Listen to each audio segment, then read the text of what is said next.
Pour connaître nos droits et les faire valoir, informons-nous sur conseilnational.fr.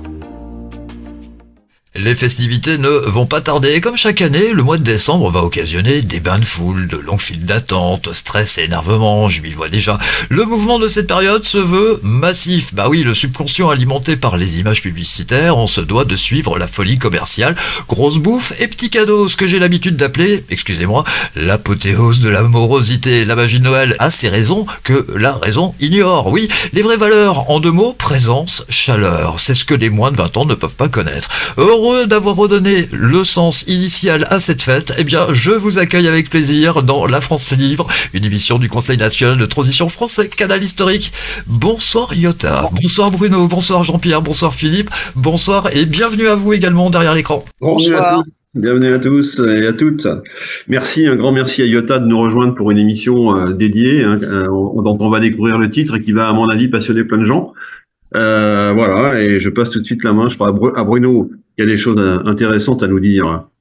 Bienvenue et bonjour à tous et à toutes. Bonjour à Iota, bonjour à Jean-Pierre, à Sylvain et Philippe. Alors, le Conseil national de transition français canal historique veut absolument respecter dans la forme de démocratie nouvelle qui va exister les lois de la nature. Et quand on regarde ce qui se passe depuis plus de 70 ans un petit peu partout dans le monde au niveau du système, je dirais, socialo-communiste, ou on peut l'appeler de toutes les manières possibles, du nouvel ordre mondial, ils ont comme dogme que c'est l'intérêt de la collectivité qui prime sur celui de l'individu.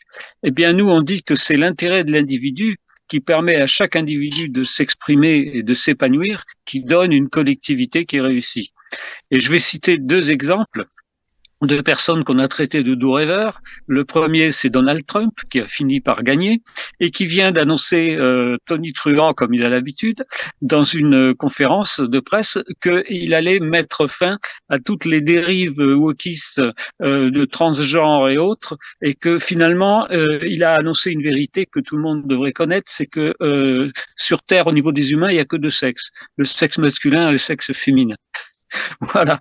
Deuxième chose, le président argentin Xavier Milei, que tous les économistes d'extrême gauche ou de gauche disaient qu'il allait rater, qu'il allait mettre son pays en faillite, eh bien, contrairement à ce que tous ces gens-là ont annoncé, en moins d'un an, il a redressé son pays. Il a diminué de 30% les dépenses de l'administration. Il a supprimé pratiquement complètement l'inflation.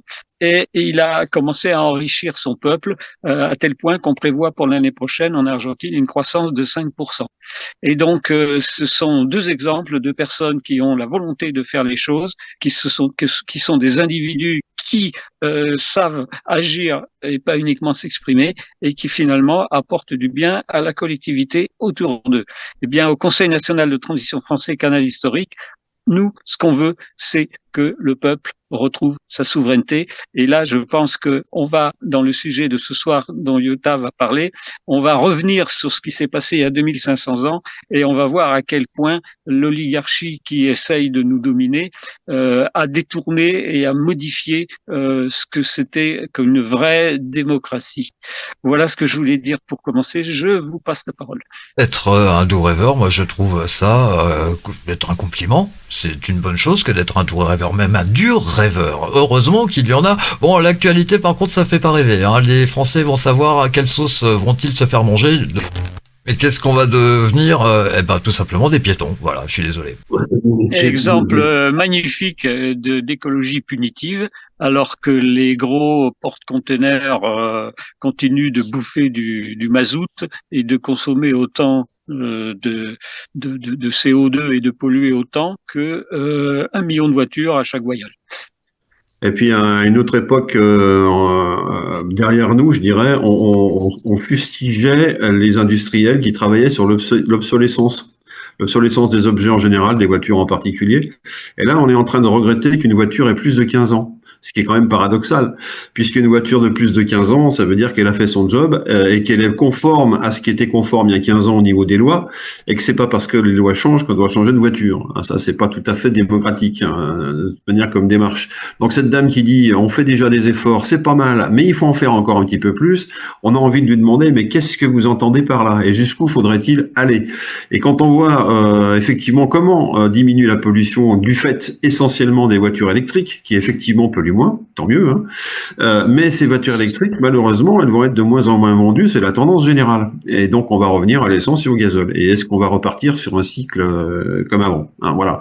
Donc on est en train de recycler des vieilles lunes, on est en train de dire tout et son contraire, et ça passe par la coercition et ça passe par comment dirais-je, la mauvaise le mauvais traitement des citoyens, parce que le monsieur en tout début qui dit ben moi je veux bien changer de voiture, mais c'est cher effectivement, pour avoir la même voiture qui va lui rendre le même service, il va falloir qu'il ajoute 15 ou 20 000 euros, je sais pas combien, alors qu'il en a une qui a certes des kilométrages, mais le kilométrage ça fait pas peur aux voitures, hein, elles aiment ça.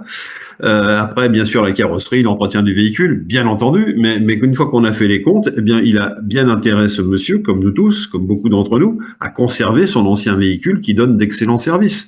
N'en déplaise aux contrôleurs de particules fines, n'est-ce pas, qui ont fait l'objet de challenges. C'est un petit peu comme le réchauffement de la planète. Si on n'a pas réussi à mettre tout le monde d'accord sur cette affaire-là, hein, sur les particules fines des uns et des autres. Voilà, donc, alors, Philippe, oui. ce qu'il faudrait, c'est que cette dame qu'on entend, on l'oblige à habiter à 30 kilomètres du centre-ville et à prendre son vélo tous les jours, même quand il fait -10 et qu'il neige. Mais Oui, les mais amis, on ne pourra jamais trouver la vérité dans tout ça si on n'a que des mauvaises infos tout le temps. Leur projet, c'est de nous limiter à des nouvelles villes de 15 kilomètres. Ils font un exemple en Grèce, à côté d'Athènes. Et donc, promotionner les voitures électriques qui vont rouler 15 km, aller 30 maximum. Et c'est une sorte de confinement, hein, de création de nouvelles villes. Et voilà, donc il faut prendre le débat autrement. Parce que non, de toute façon, leurs arguments ne tiennent pas, hein. leurs arguments ne tiennent pas. Et là, j'ai entendu un chiffre énorme que je ne connaissais pas, c'est qu'il y a une voiture sur 5 qui est concernée. Ça me paraît beaucoup, mais bon, une sur 15, ça serait déjà pas mal. Non, politiquement, c'est intenable. Politiquement, c'est intenable. Il n'y a pas un Français sur 5 qui va changer sa voiture pour obtenir une étiquette. Évidemment. Voilà. Eh bien, nous allons Oui. passer au sujet du jour. Ah non, j'ai vu Jean-Pierre lever la main, et donc, comme nous agissons de façon tout à fait démocratique, il est tout à fait donc normal que Jean-Pierre prenne la parole. Merci. Alors, je vais vous parler un peu technique. Alors, c'est pas bien grave ce qui se passe actuellement sur toutes ces lois-là, parce que il existe des systèmes. Vous pouvez vous renseigner sur le système Pantone, qui permet de faire des économies de pollution et de carburant. Évidemment, il n'a pas été perfectionné parce que personne ne s'est intéressé à cette recherche. Mais avec un vieux moteur, on peut se permettre de polluer beaucoup moins qu'avec un nouveau. Et il suffira de prouver devant huissier que son véhicule ne pollue pas pour obtenir une dérogation à cette loi plus ou moins débile. Mais c'est pas grave qu'elle soit débile. Le tout, c'est de faire avec joyeusement. Merci de m'avoir entendu. Très bien. C'est bien enregistré. Merci Jean-Pierre. Allez, donc vous avez compris que si Yota était présente avec nous ce soir, c'est que nous allions forcément parler de la démocratie en Grèce, et en l'occurrence, le sujet du soir, Platon, un traître républicain dans la démocratie. Athénienne. Athénienne. En l'occurrence, Sylvain, on va parler plus de république que de démocratie. En faisant bien la différence, les amis, qu'une république n'est pas une démocratie, qu'il y a ces deux systèmes différents, qu'il y a des différences énormes entre le premier système et le deuxième. Et donc voilà, la République et Platon, hein, pourquoi Platon? Philippe, tu veux faire une petite... Pourquoi Platon? Disons que Platon, c'est l'emblème de la période. Il est l'emblème de la période démocrate grecque ancienne, on va dire, hein, du 5e siècle avant Jésus-Christ. Il est aussi celui qui a le plus écrit et dont on a gardé le plus d'écrits. Donc, il a forcément raison un peu sur tout le monde dans la mesure où les autres, il s'est lui-même chargé de les détruire, tout simplement, en les brûlant, hein, c'est aussi simple que ça. Et Platon a écrit notamment un ouvrage qui s'appelle La Cité, dite La Cité de Platon, qui reprend l'idée d'une cité idéale dans laquelle eh bien, les choses se passeraient, figurez-vous, à peu près exactement comme elles se passent en ce moment chez nous. Autrement dit, Platon, c'est l'inventeur de la République. Alors pas française, mais de la République en général, qui est une sorte de terrain mou où on peut retrouver, où peuvent se rejoindre une kyrielle de régimes différents qui sont tous de forme républicaine et qui permettent de faire un peu ce qu'on veut en termes de représentation, etc. La démocratie, au contraire, c'est un terrain dur dans lequel on explique comment on n'a pas de représentation politique, aucun homme ne se fait représenter, et qu'on n'élit pas des personnes, mais qu'on vote pour des lois et des principes. Voilà pour l'essentiel, avec un système de tirage au sort qui est un petit peu plus anecdotique finalement, par lequel on va tirer effectivement au sort des personnes, et on s'aperçoit que avec la loi des grands nombres, et comme on fait appel surtout au bon sens des gens plus qu'à des compétences techniques, eh bien on obtient des résultats politiques qui sont tout à fait flagrants pour être bons tout simplement, et ils ont été bons pendant toute la période démocratique, c'est-à-dire 140 années environ, jusqu'à l'arrivée d'Alexandre le Grand dans la Grèce antique. Voilà pour l'introduction par rapport à Platon. Est-ce que... Alors, on va placer Platon dans sa période. Donc, Platon est né 2 ans juste après le décès de Périclès, donc vers 347, 346, on ne sait pas exactement. Donc, il naît à ce moment-là et il décède à l'âge de 80 ans. Donc, on peut dire qu'il a fait toute la période de la démocratie qui, elle, commence en moins 462 et se finit en moins 322. Et donc, on a ce Platon qui naît donc après Périclès. Il faut dire que Platon est d'une famille très, très riche. Et comme je vous ai déjà dit souvent, à cette époque-là, il n'y avait pas de parti politique et tout ça, il n'y avait que 2 camps. Un camp, c'était le camp de la démocratie et l'autre camp, c'était le camp de l'oligarchie. Eh bien, Platon, qui a 20 ans, se retrouve très riche à Athènes, a les moyens, donc on ne sait pas, entre 20 ans, 23, 24, il a les moyens de créer donc son académie à Athènes, l'académie de Platon. Dans cette académie, il va être missionné par les oligarques. Et pourquoi par les oligarques? On sait très bien que Platon, sa famille, on le sait par les 30 tyrans durant la période démocratique d'Athènes. Dans les 30 tyrans, il y avait 2 personnes de sa famille, donc son oncle Critias et un autre cousin éloigné. Et donc, de ce qu'on connaît de la famille de Platon, on sait que ce sont des oligarques purs et durs. Et donc, on a avec Platon un personnage de l'époque de la démocratie qui est profondément démocrate, profondément antidémocrate. Qu'est-ce que j'ai dit? Profondément démocrate? Ah oui, oui. Alors maintenant, tu as dit les deux, Iota. Alors, On va mettre une croix rouge, Stephen, on va mettre une Non, croix rouge. attention, attention, le petit lapsus, les amis. Je vais vous lire un tout petit passage du livre, donc, de la démocratie des Phyaltis, pour vous expliquer ce que Platon nous disait de la démocratie à cette époque-là. Donc, il se demande comment se fait-il qu'il existe des personnes qui admirent cette chose loqueteuse qui se dénomme démocratie. D'abord, ils sont tous libres. Une totale liberté et un total franc-parler existent dans la ville. Et ainsi, le pouvoir que chacun ait le droit de faire ce qu'il veut domine dans cette cité. Mais partout où ce pouvoir-là existe, il est clair que chaque citoyen dispose de sa vie et la régule dans la cité comme il le désire. Il existe dans cette cité un grand choix de personnes et de caractères. Donc ce sont les paroles de Platon que je vous cite là. Mais en vérité, il y a danger que cette culture puisse être considérée comme la plus belle de toutes. Ce serait comme une robe brodée avec une grande diversité de fleurs et ainsi brodée d'une façon d'être logique et avec du caractère. On pourrait voir qu'elle est très très belle. Et c'est pour cela peut-être que comme les enfants et les femmes admirent la diversité de la décoration, que les plusieurs puissent considérer aussi que cette culture est belle à un point extrême. Ce sont ceux-là les avantages de la démocratie et d'autres pareils. Et c'est comme si on voit un régime agréable avec une grande diversité, mais dans une anarchie parfaite alors qu'elle partage l'égalité, donc les droits politiques, de la même façon entre les droits et les adroits. Et donc, on a ici Platon qui nous fait une certaine description très, très élogieuse, hein. C'est la plus élogieuse que j'ai jamais entendue sur la démocratie.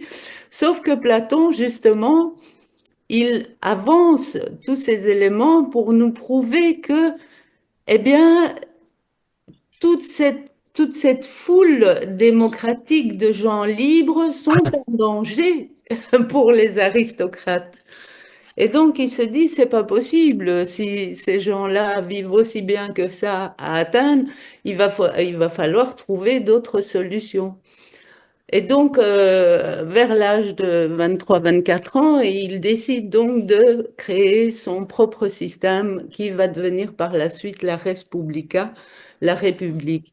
La République, évidemment, c'est un mot latin que les Romains ont utilisé puisque c'est sur la cité de Platon que les Romains se sont basés pour créer cette république, donc pour mettre en application le système de Platon.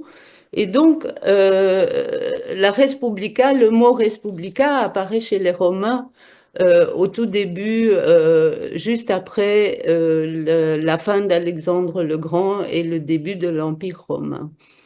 Et donc là, on a Platon qui initie un nouveau système, que ce système-là est protégé par les oligarques et qu'il va falloir mettre en application parce que ces démocrates, ils vont pardon, faire disparaître toute cette aristocratie, toute cette oligarchie qui est choisie par le divin et donc c'est un danger permanent pour la terre, quoi. Et voilà, mais je vous rassure, on a connu évidemment la Respublica que les Romains ont utilisée, c'est devenu l'Empire romain et sous le choix de faire gouverner des aristocrates, ça évidemment les Romains l'ont très bien suivi et par la suite, bon, c'est parti aux États-Unis et puis c'est venu en France. Mais à l'époque de la démocratie, à l'époque où Platon vivait, il n'a pas pu mettre son système en application. Partout où il allait pour faire des essais, on sait qu'il est parti à Syracuse le mettre en application, mais à Syracuse, il est tombé sur des démocrates purs et durs et qui lui ont donné des coups de pied et qui l'ont chassé de Syracuse.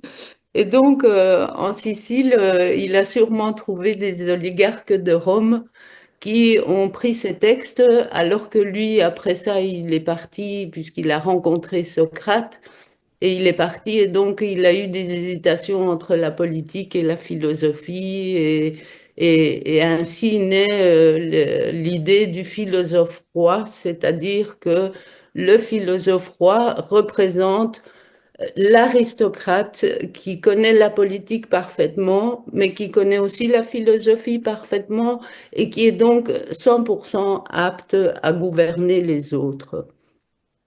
Voilà, soit je bois un verre d'eau, soit vous me posez une question. Bah, les Je deux. vais te rajouter quelque chose à ce que tu disais, Iota, c'est que le mot latin res publica a été dévoyé. Parce qu'en fait, ça a donné effectivement la République, alors que res publica, ça veut dire la chose publique.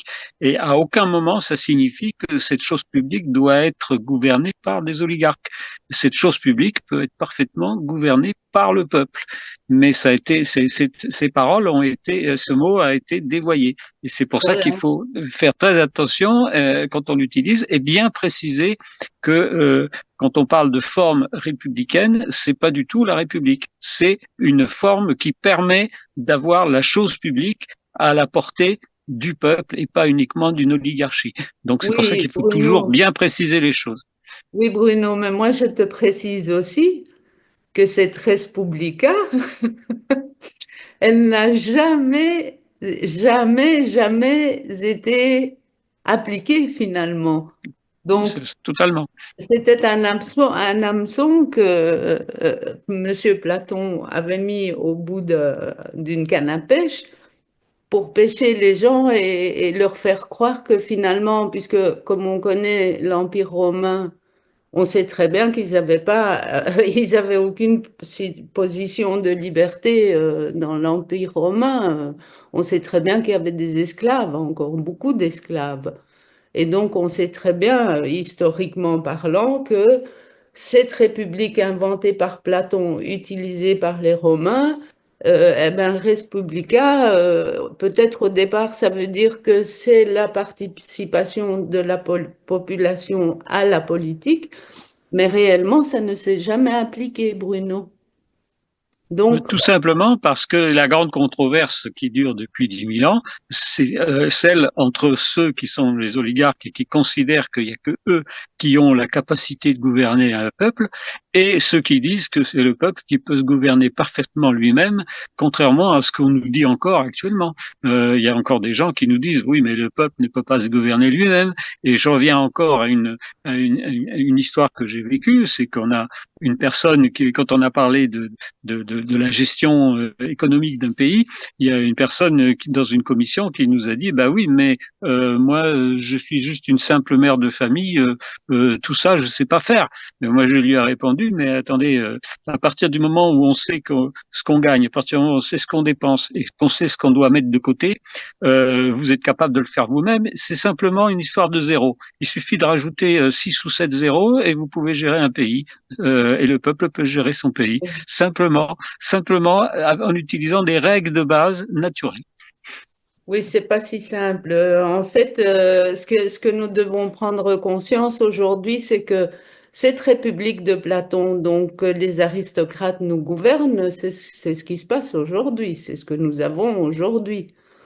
Et donc, on ne peut pas parler aujourd'hui d'une République qui donne la parole comme la démocratie le fait dans un gouvernement. On sait très bien que la population ne participera jamais, elle ne pourra jamais participer, elle gardera son statut d'esclave et les princes et les aristocrates vont s'améliorer, ne pourront pas se mélanger. Je vous conseille quand même de lire le passage dans le livre donc de la démocratie où j'écris que Platon ne pouvait pas réussir ce système à son époque, mais on peut constater par la suite que finalement, aujourd'hui, si on fait une analyse de plusieurs politiques dans plusieurs pays, par exemple, il y a un pays comme l'Inde qui possède les castes. Les castes en Inde, elles sont basées sur la cité de Platon. C'est-à-dire que une personne qui est née de bonne descendance aura une éducation dans les meilleures écoles pour devenir le meilleur rhétor, c'est-à-dire le meilleur politicien. Mais et finalement, Platon, on peut être vraiment fier de lui et dire que c'est un grand philosophe puisqu'on en parle aujourd'hui et qu'on vit son système, simplement qu'on ne le sait pas. On n'a pas On pense que Platon faisait partie de la démocratie alors qu'il était profondément antidémocrate. Et donc, profondément antidémocrate avec philosophie aussi. Et il a eu comme appui Socrate, puisqu'il était le meilleur élève de Socrate pendant toute une période de sa vie.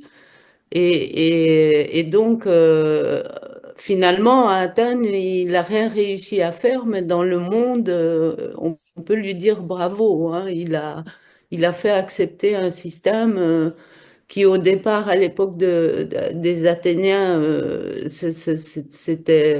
c'était inimaginable, ils s'étaient tous battus pour être libres.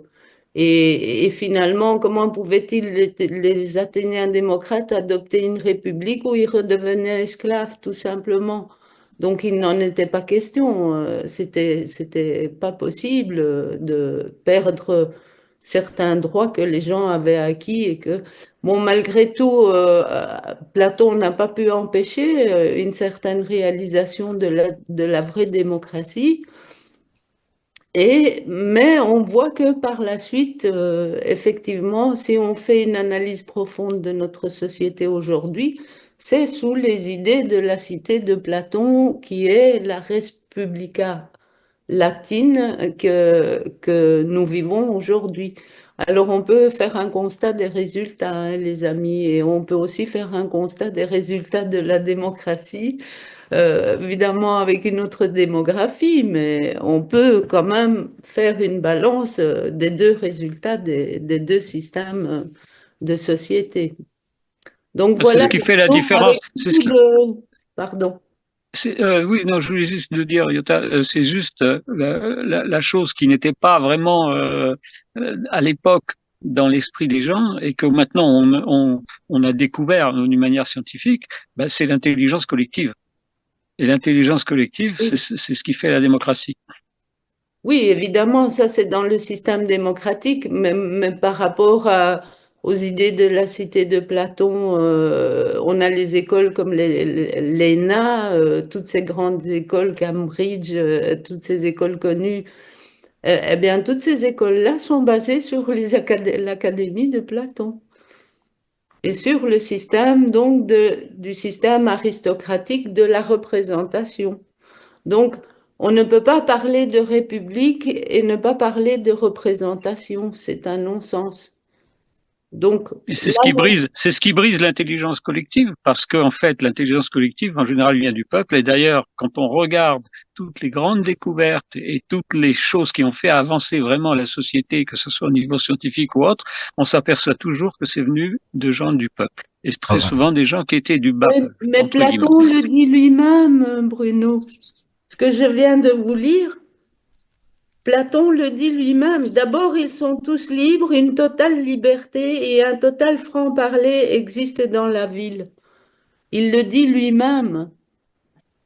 Et donc, il est tellement conscient que ce système-là est tellement parfait, mais Qu'il s'y oppose. collectivité, que ce système-là va gagner contre l'oligarchie. Bon, on a vu que que le contraire s'est passé évidemment sur la planète, puisqu'on parle quand même de 2500 ans, plus ou moins. Et donc, on voit que l'oligarchie, elle a quand même beaucoup, beaucoup travaillé avec Platon, d'ailleurs, et sans sa volonté, pour garder le système oligarchique en place, quoi. Bon, maintenant, je vous annonce, les amis, c'est la fin de l'année, je souhaite des bonnes fêtes à tout le monde et je vous assure que ce système oligarchique ne va plus vivre très longtemps. Il n'a plus beaucoup de jours devant lui, donc C'est rassurant, tout le monde dit la même chose en ce moment. Enfin, du moins, toutes les personnes éveillées, réveillées et avec du bon sens. Ça me fait plaisir. Merci, Yota. évidemment, non, il y a beaucoup de choses qui indiquent que le système oligarchique est en passe d'imploser un peu partout sur la planète, hein, on ne sait pas. Voilà, Jean-Pierre, oui, je te laisse la parole. Oui, je vais rappeler quelque chose que j'ai dit l'autre jour. Il est possible de reprendre tous les jeux de société qui ont une origine spirituelle très intense et très belle, et qui ont été pervertis il y a à peu près 12 000 ans en jeu de domination. Il y a toujours un gagnant, un perdant, un meilleur et un mauvais, enfin bref. Et il est très possible de retrouver les règles de base en se disant nous allons coopérer pour obtenir un résultat commun, bourré de beauté, de sagesse et de bienveillance mutuelle. Tous les jeux sont, on peut dire, récupérables, remettre en coupe. Et la coupe, c'est le cœur. Hein. Donc, se remettre à cœur des jeux de société pour que tout le monde soit gagnant et qu'il n'y ait plus de perdants. Et c'est ça la démocratie. Merci Iota, merci tout le monde de m'avoir entendu. C'est la complémentarité, Jean-Pierre. En oligarchie, on utilise la compétition. En démocratie, on utilise la complémentarité. C'est pour ça qu'on obtient une conscience collective, Bruno, qu'on obtient une intelligence collective aussi. Mais c'est la seule recette, c'est d'utiliser la complémentarité, c'est-à-dire créer une société sans compétition. Alors, je voudrais rajouter à tout ce qu'on vient de se dire, c'est que la République qu'on a un petit peu désignée comme étant un système inventé par Platon, un système malin, on va dire pour la survie de sa propre lignée sanguine, si je peux m'exprimer ainsi. D'ailleurs, au sens propre, ça marche aussi. Hein. Il marche avec des lignées sanguines qui sont censées être meilleures que le commun des mortels et qui les autorisent par voie divine à prendre le pouvoir plutôt que de le laisser au peuple. Ça, c'est le raisonnement des oligarques. Donc, c'est lignées sanguines. Eh bien, il faut savoir que donc d'abord Jules César, puisqu'on a cité tout à l'heure les Romains. Parlons rapidement de Jules César qui fonctionnait dans une république, mais une république de quelques prétoriens, quelques sénateurs qui avaient la possibilité de discuter les ordres de César. Ah, mais c'était une vingtaine ou une cinquantaine de personnes, ça n'allait pas beaucoup plus loin que ça. Donc c'était en aucun cas le peuple qui décidait qui critiquait les décisions de César, en aucun cas. Hein.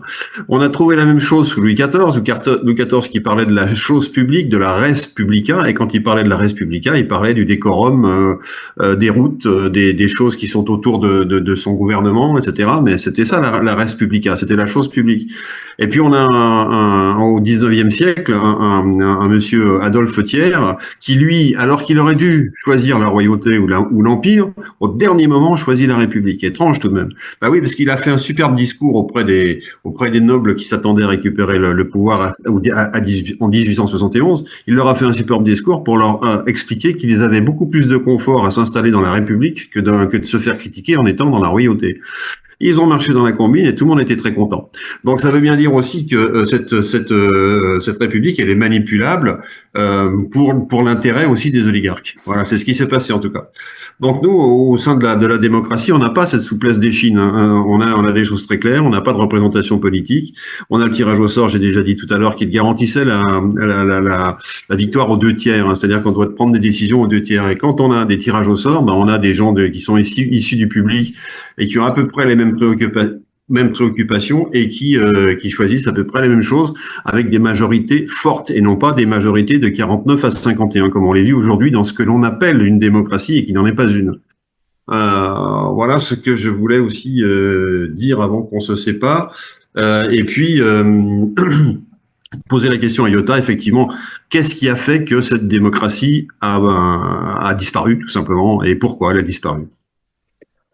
Eh bien, justement, l'oligarchie, elle ne peut pas laisser ce système naître sur la planète, pour la simple et bonne raison que l'oligarchie, si la démocratie naît, l'oligarchie perd totalement ses droits et ses privilèges. Et donc, elle n'a de cesse partout sur la planète que ne naisse jamais le moindre soupçon d'endroit où on appliquerait la démocratie.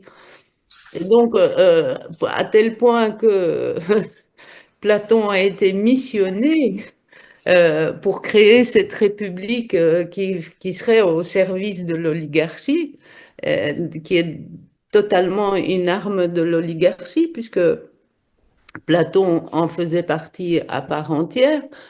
Et donc voilà, Philippe, ils ont réussi à atteindre la démocratie, justement comme tu disais, c'est avec le nombre, donc une majorité à 2 tiers, qu'une démocratie peut exister, eh bien, ils ont éliminé les 2 tiers de démocrates à Athènes physiquement. Ils les ont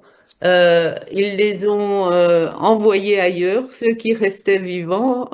La plupart, ils les ont tués.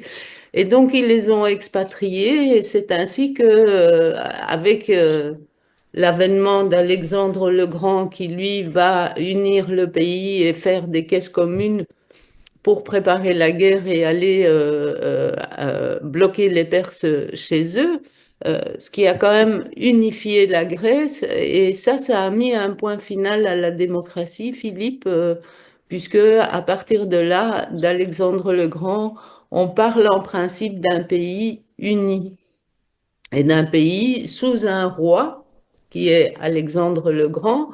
Et précédemment, pendant quelques peu d'années, Philippe de Macédoine, son père.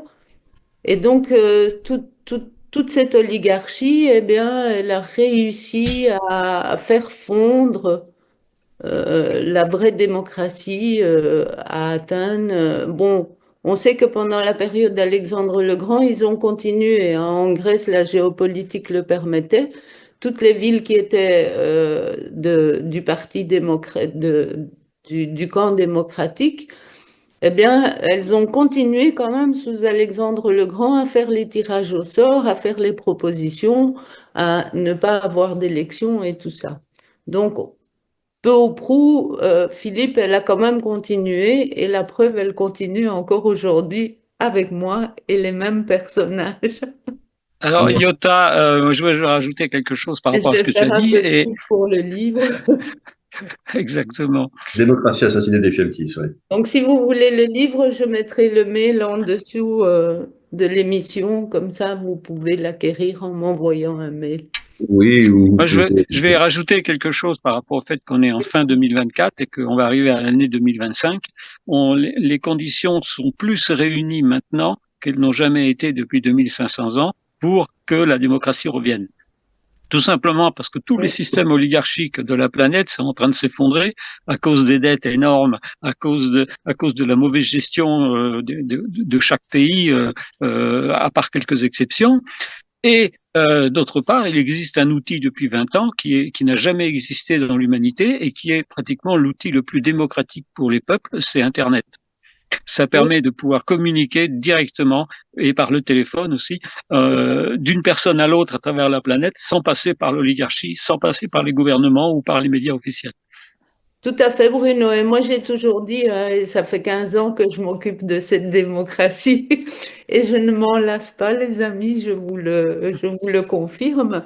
Eh bien, j'ai toujours dit que si on ne va pas à la démocratie viendra forcément à nous, parce qu'on va se retrouver dans un tel paysage géopolitique et politique en pleine mouvance de disparition. Et là, c'est pas évidemment les démocrates qui vont faire disparaître les oligarques parce que ça ne fait pas partie de leur charte et de leur déontologie, mais les choses vont se faire naturellement. Et donc, toutes ces changements, que ce soit politique, manière de vivre, l'Internet, comme tu dis, Bruno, eh bien, tout ça, c'est l'occasion pour nous, le peuple, de trouver les failles pour les chasser de là où ils sont. Rien que pour les économies de nos poches, hein. Je vous dis que ça. Rien que pour que nous économisions leurs privilèges, leurs salaires qui ne servent plus à rien, puisque on voit très bien que nous, on est mal et que tous les oligarques, ils sont 10 fois plus riches aujourd'hui. Donc voilà, Bruno, moi j'ai toujours un espoir très positif et j'espère que avant de partir, l'univers m'accordera un petit village de démocratie, au moins pour semer une graine. Voilà. Et sur ce, eh bien, bonne année à nous tous. La santé avant tout. Et Yota, évidemment, j'aurais une question, s'il te plaît. Ne serait-on pas en train de vivre une page de l'histoire qui est en train de se tourner, non pas de se tourner, de se fermer? tout à fait, Sylvain, c'est ce que je pense. on a pris la connaissance nécessaire que nous avions besoin pour initier déjà le fait que le système oligarchique nous gardera toujours esclaves, quoi qu'on fasse. Et donc, il faudra qu'on commence avec de nouvelles idées, de nouvelles propositions. Ce serait très, très bien pour 2025 qu'on fasse tous des propositions n'importe où, n'importe quand, en tout cas qu'on y pense et qu'on crée justement une conscience collective, Bruno, par rapport à ça. Mais n'oublions pas que nous sommes arrivés dans l'ère du Verseau, qui signifie la connaissance qui se déverse sur le peuple. Et la terre qui se lave de ses maux. Donc, les deux faisant, petit à petit, la communication va passer et je pense que nous serons obligés de le faire. Nous n'avons plus d'autre chemin. Jean-Pierre, si tu le désires, nous avons le temps que tu puisses communiquer un petit peu. Oui, alors que la terre se lave de ses maux, j'ai entendu de Iota, et j'espère l'entendre un jour d'une façon plus vaste, un merveilleux poème que je crois elle a écrit en une nuit. Et je l'ai entendu un petit peu en grec, alors ça sonne encore beaucoup plus beau et beaucoup plus juste dans la langue originelle. J'aimerais aborder je salue mes frères de la connaissance, le verbe se retourner. Alors, il y a un jeu de mots avec se retourner, c'est se retourner. Et Sylvain parlait d'une page qui se tourne. Elle se tourne ou elle se retourne ou elle se tourne. Je vous laisse méditer sur ce petit jeu de mots. Retournons-nous et regardons en nous-mêmes tout le meilleur que nous pouvons apporter au monde et à nous-mêmes. Je vous remercie de m'avoir entendu. Et je vous souhaite tout le merveilleux que puissiez-vous vivre dès à présent. Dès à présent, hein, n'attendons pas l'année future. Merci. Très bien, je crois que le moment est venu de vous souhaiter pour les jours à venir des moments suaves et magiques, et je vais même vous le dire avec des fleurs. Excellent Noël. Yes. On aura le plaisir de se retrouver avec la Francine, évidemment, avant la fin de l'année. Excellente soirée à vous et de joyeuses fêtes. Merci. Au revoir. Ciao, ciao.